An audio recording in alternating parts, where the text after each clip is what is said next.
Hello students, आज मैं आपके लिए लाई हूँ केमिस्ट्री का मोस्ट इम्पॉर्टेंट टॉपिक सॉल्यूशंस। तो चलिए करते हैं वीडियो को स्टार्ट। स्टूडेंट्स, सॉल्यूशन क्या है? सॉल्यूशन एक होमोजीनियस मिक्सचर रहता है दो या दो से अधिक सब्सटेंसेस के बीच में। जैसे फॉर एग्जांपल लेमन वाटर जो है वो एक सॉल्यूशन है, ठीक है। इसमें जो छोटी अमाउंट में, जो कम अमाउंट में चीज़ पाई जाती है उसको हम कहते हैं सोल्यूट, और जो लार्जर अमाउंट में सॉल्यूशन में प्रेजेंट होती है अमाउंट उसको कहते हैं हम सॉल्वेंट। जैसे कि अगर हमारे पास लेमन वाटर है तो उसमें अगर हम पिंच ऑफ सॉल्ट जो है उसमें ऐड करते हैं वो सोल्यूट होगा, और बाकी जो सोल्यूशन है हमारे पास वो सॉल्वेंट होगा। मीन्स कि जो जिसमें कम अमाउंट, कम क्वांटिटी जो है चीज़ की होगी तो वो सॉल्यूट, ज़्यादा वाला होगा तो वो सॉल्वेंट।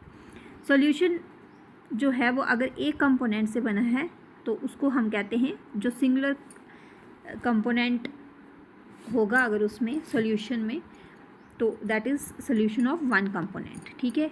अगर दो से बना होगा तो हम उसको कहते हैं बाइनरी सॉल्यूशन। ओके स्टूडेंट्स, अब जैसे सॉलिड भी अगर सॉल्यूट है, सॉल्वेंट, तो इसमें आपकी एग्जांपल्स जो हैं एलॉय स्टोन्स रहेंगे। सॉलिड और लिक्विड में आपका शुगर, साल्ट इन वाटर, जैसे वो लिक्विड हो गया तो शुगर सॉलिड है, ये आपकी एग्जांपल रहेगी।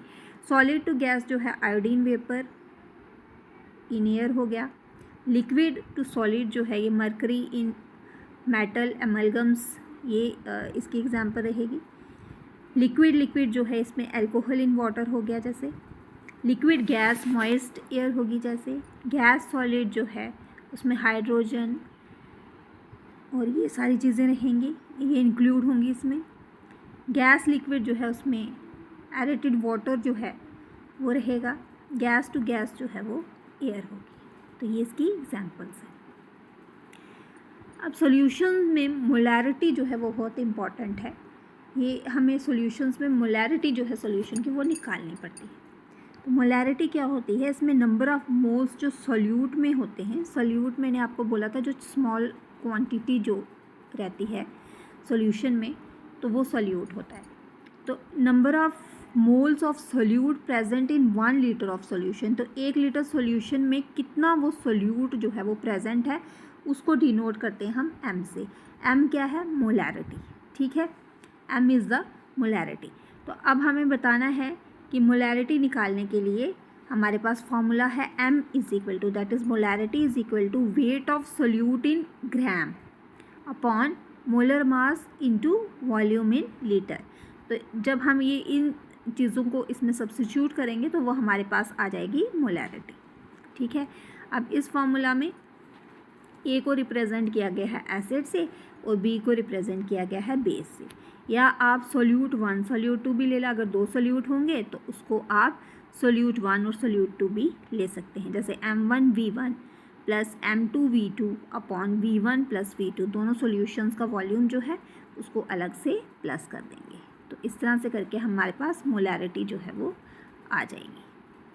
Next is molality. अभी हमने किया था there is a difference between molarity and molarity, ठीक है। यहाँ पर जो मोलैलिटी है, मोलैलिटी को हम number of moles of solute dissolve in 1 kg of solvent में इसको हम निकालेंगे। इसमें हमने किया था 1 लीटर, ठीक है। ये number of moles of solute present in 1 litre of the solution, ठीक है। तो यहाँ पे हम निकालेंगे number of moles dissolve in 1 kg of solvent, ठीक है। मोलैरिटी में ये फ़र्क है। मोलैलिटी में 1 kg ऑफ सॉल्वेंट में हम निकालेंगे, तो यहाँ पे इसमें स्मॉल m से इसको रिप्रेजेंट करते हैं।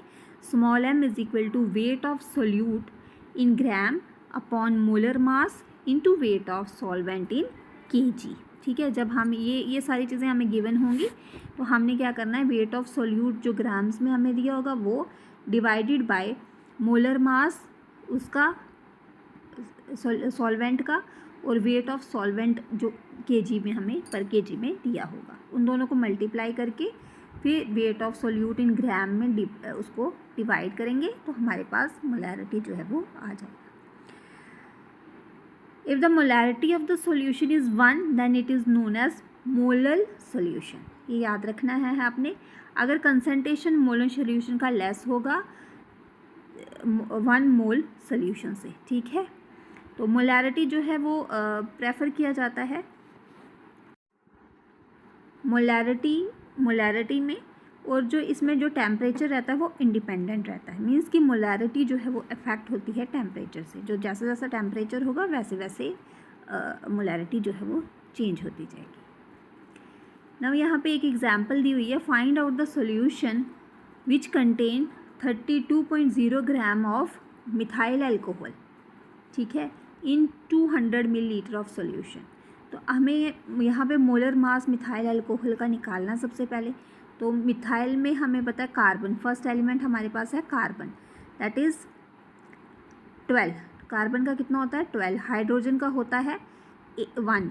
तो हम यहाँ पे एक हाइड्रोजन का और 3 यहाँ पे हैं इसके, तो 1 × 3 कर लेंगे, प्लस ऑक्सीजन जो है उसका होता है 16 और हाइड्रोजन का अगेन 1।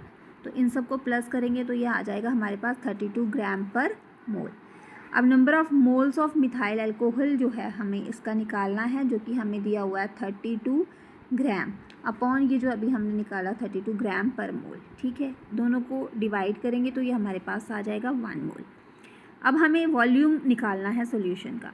तो वॉल्यूम हमें दिया हुआ है ये 200 मिलीलीटर। तो मिलीलीटर को जब हम लीटर में कन्वर्ट करेंगे तो हमारे पास आ जाएगा ये 0.2 लीटर। मोलैरिटी निकालनी है हमें, तो मोलैरिटी के लिए हमारे पास फॉर्मूला है number of moles of solute upon volume of solution in litres. तो नंबर ऑफ़ मोल्स हमारे पास कितने आ गए यहाँ पे 1, तो वॉल्यूम कितना रहा सोल्यूशन का 0.2। तो ये जब हम इसको डिवाइड कर रहे हैं तो ये हमारे पास आ जाएगा 5, मीन्स मोलैरिटी जो है वो हमारे पास आ गई 5। मोलैरिटी को हम कैपिटल M से रिप्रेजेंट करते हैं और मोलैलिटी जो है उसको स्मॉल m से।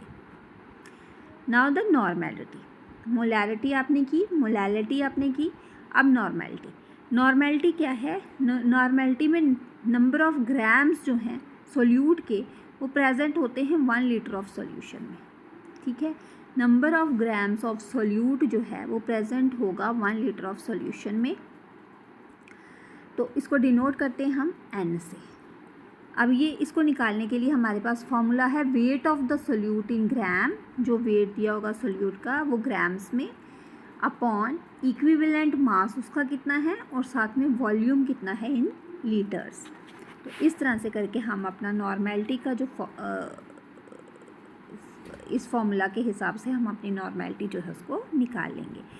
अगर रिलेशनशिप पूछा जाए नॉर्मेलिटी और मोलैरिटी का, तो वो होता है normality into equivalent weight is equal to molarity into molar mass, या normality is equal to molarity into valency, ठीक है। ये भी इस तरह से भी आप कर सकते हो कि molarity into number of hydrogen ion जो है वो उस तरह से कर सकते हैं, ठीक है। ये सारे इसके रिलेशनशिप्स हैं। नाउ द इक्विवेलेंट वेट अगर आपको निकालना है तो उसके लिए आपके पास फॉर्मूला है एटॉमिक या molecular weight upon valency. Equivalent weight acid का निकालना है तो उसके लिए फॉर्मूला है molecular weight upon basicity. Equivalent weight of A base अगर निकालना है तो मॉलिक्यूलर वेट अपॉन एसिडिटी। अगर यहाँ पे बेस निकालना है तो यहाँ पे नीचे हम एसिड आ जाएगा, यहाँ पे अगर एसिड होगा तो यहाँ नीचे बेस आ जाएगा। इक्विवेलेंट वेट अगर सॉल्ट का चाहिए तो उसके लिए molecular weight upon total valency of the metal atom जो है वो रहेगा फॉर्मूला। अब है मोल फ्रैक्शन। मोल फ्रैक्शन जो है उसको निकालने के लिए हमें क्या करना है, हमें मोल ऑफ 1 कंपोनेंट जो है उसको डिवाइड करना है by total number of moles जितने उस सॉल्यूशन में प्रेजेंट है।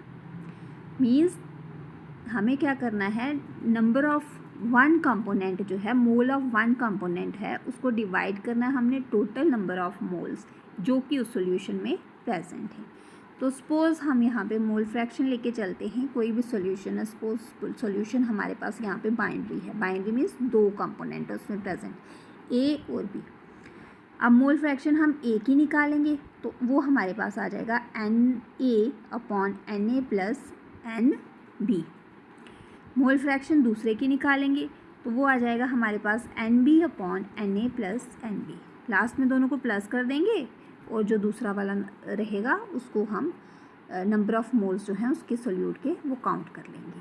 Na जो है वो रिप्रेजेंट करता है number of moles of A solute, तो Nb जो है वो number of moles of B solvent जो है उसको रिप्रेजेंट करता है। तो इन फार्मूलाज की हेल्प से हम अपना मोल फ्रैक्शन जो है उसको निकाल लेंगे।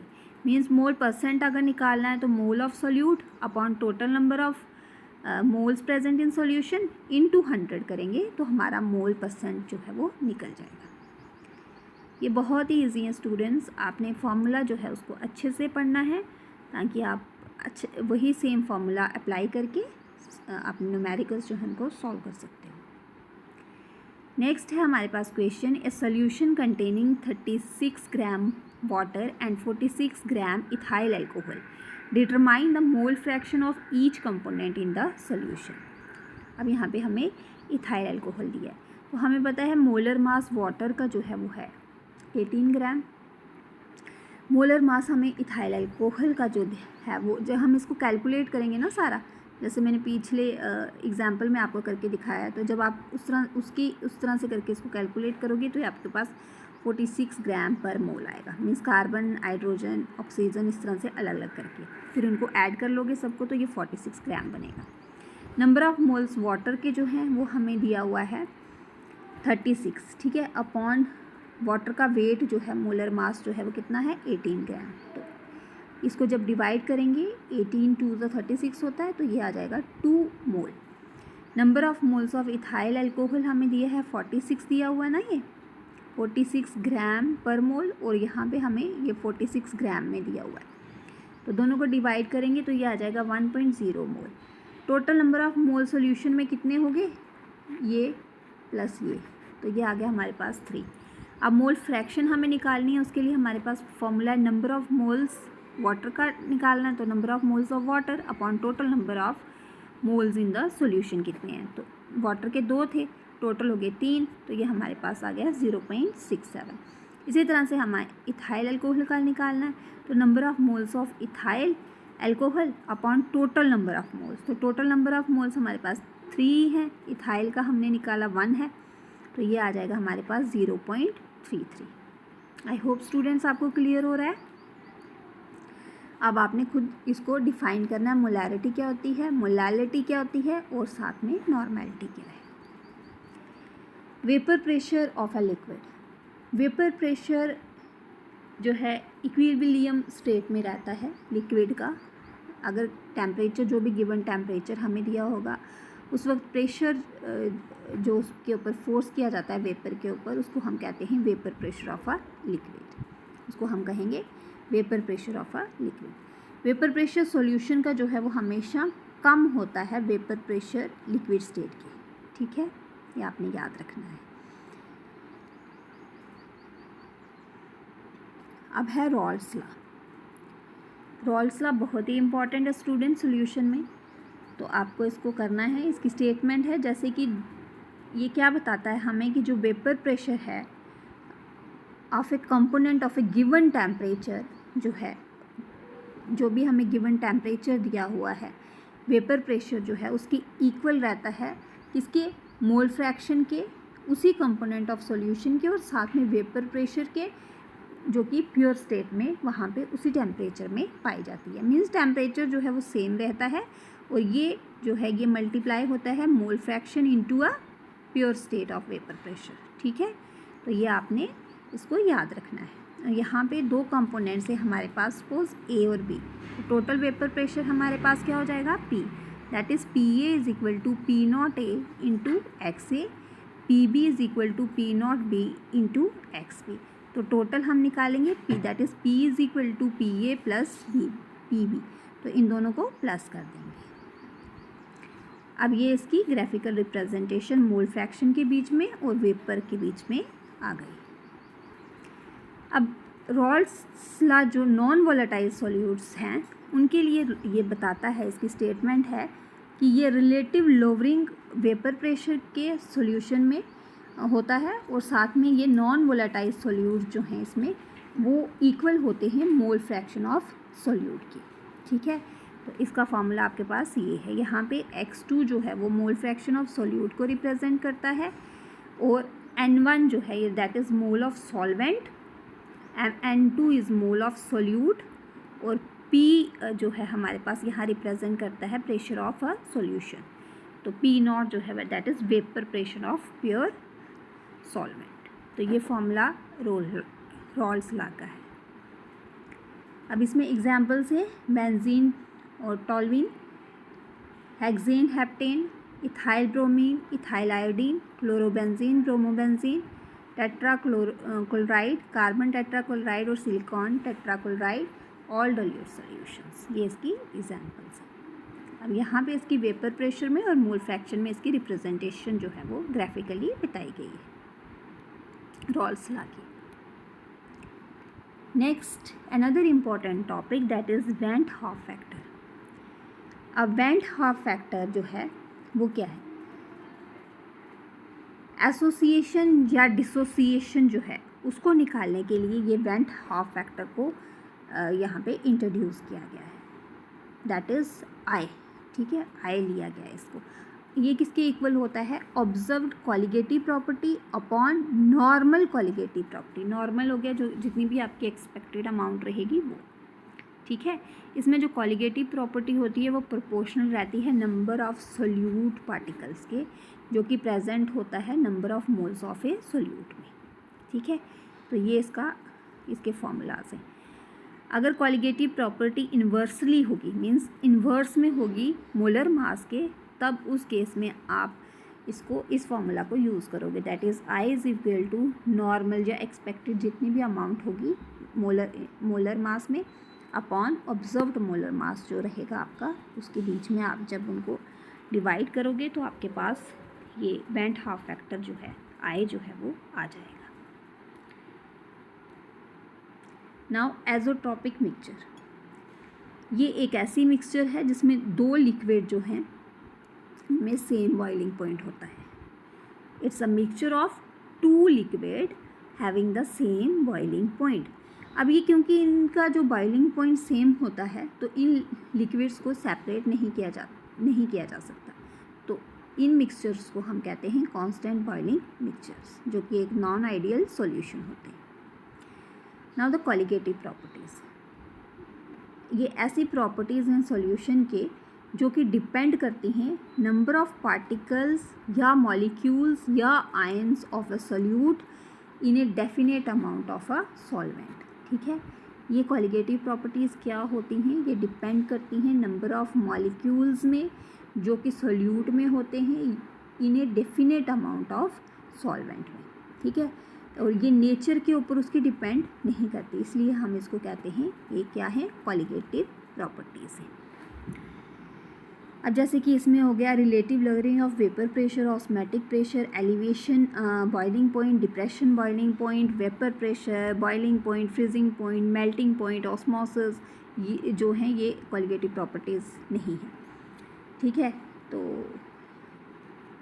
Properties of dilute solution, non-volatile solute without any dissociation or association. These are the properties of colligative solution. Now the osmosis. Osmosis जो है इसमें एक नेट फ्लो रहता है सॉल्वेंट मॉलिक्यूल का, जो कि लेस कंसनट्रेशन सॉल्यूशन से मोर कंसनट्रेटेड सॉल्यूशन की तरफ रहते हैं, ताकि उसमें क्या बन सके? सॉल्वेंट। ठीक है, इन ए सेमी परमिएबल मेम्ब्रेन। अब ये इसको ऑब्ज़र्व किया था एबे नॉलेट ने 1748 में, और इसकी एग्जांपल है जैसे कि एब्जॉर्प्शन होती है वाटर में, वाटर एब्जॉर्ब करता है सॉइल से, ठीक है, बाय सेल वॉल्स या रूट्स की हेल्प से ये होता है ना, पानी एब्जॉर्ब करता है। पेड़ या पौधे जो भी हैं वो, पेड़ जो है वो अपनी रूट्स से पानी जो है उसको एब्जॉर्ब करता है, तो that is osmosis. Water movement जो रूट से अपर पार्ट तक जाती है प्लांट के, that is known as osmosis. ये इसकी एग्जांपल्स हैं। अब ऑस्मोसिस निकालने के लिए हमारे पास फॉर्मूला है pi is equal to I M R T, जबकि पाई जो है वो ऑस्मोटिक प्रेशर रहता है, आई को भी हम रिप्रेजेंट करते हैं osmotic, pi is the osmotic और आई जो है ऑस्मोटिक प्रेशर रहेगा, एम जो है हमारा मोलर कंसंट्रेशन रहता है, आर जो है हमारा आइडियल गैस रहता है और इसके लिए ये कांस्टेंट सेम रहेगा। टी जो है वो हमारा टेम्परेचर है, ठीक है, टी जो है वो हमारा टेम्परेचर है जो कि केल्विन में कैलकुलेट करते हैं। ये फॉर्मूला यूज़ करके आप ऑस्मोसिस जो है उसको निकाल सकते हैं। Now lowering of vapour pressure. Relative lowering vapour pressure के लिए हमारे पास फॉर्मूला है P minus P S upon P. तो रिलेटिव वेपरिंग प्रेशर को आप इस फॉर्मूला के हिसाब से निकाल सकते हैं। Now the elevation in boiling point. अब ये ग्राफिकल रिप्रेजेंटेशन एलिवेशन बताई गई है बॉइलिंग पॉइंट की। बॉइलिंग पॉइंट जो लिक्विड का होता है, ये एक ऐसा टेम्परेचर है जिसमें वेपर प्रेशर लिक्विड का जो है वो इक्वल होता है उसके एटमॉस्फेरिक प्रेशर के लिए, ठीक है। तो हम उस स्टेज में उसको कहते हैं एलिवेट हो रहा है boiling point, elevation in boiling point, ठीक है। ये इसकी graphical representation. Now the depression in freezing point. Freezing point जो है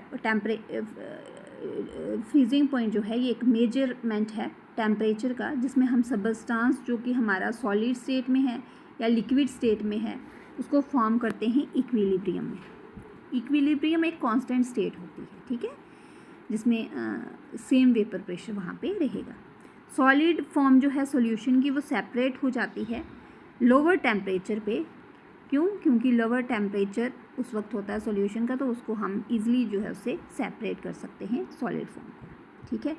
तो फ्रीजिंग पॉइंट क्या रहता है? Is a measure of temperature for the substance having the same solid and liquid form in equilibrium, ठीक है, and also having the same vapour pressure, that is known as depression in freezing point.